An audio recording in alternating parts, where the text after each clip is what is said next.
তুমি কি জানো জাহান্নামের সবচেয়ে হালকা শাস্তিতেও মানুষ চিৎকার করবে? দুনিয়ার আগুনের হাত রাখলে আমরা টিকতে পারি না, তাই না? তাহলে ভাবো তো, যদি সেই আগুনের কোটি গুণ বেশি তাপ তোমার নিচে থাকে, তাহলে কি হবে? রাসূল সাল্লাল্লাহু আলাইহি ওয়াসাল্লাম বলেছেন, জাহান্নামের সবচেয়ে হালকা শাস্তি হবে যে ব্যক্তির পায়ের নিচে জ্বলন্ত কয়লা রাখা হবে।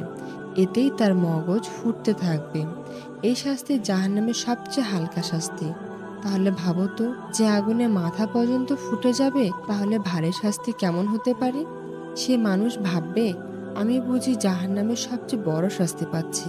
কিন্তু না, আল্লাহর রসের আগুন তার থেকেও ভয়ঙ্কর।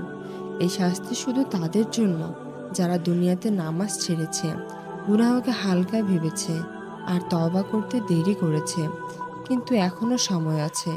আল্লাহ দয়ালু, তওবা করলে তিনি ক্ষমা করে দেন। তাই আজই নামাজে ফিরে এসো, তোমার জীবনই বদলে যাবে ইনশাআল্লাহ। জাহান্নামের আগুনের ভয় মানুষকে দূরে ঠেলে দিতে নয়, বরং আল্লাহর কাছে ফিরিয়ে আনতে।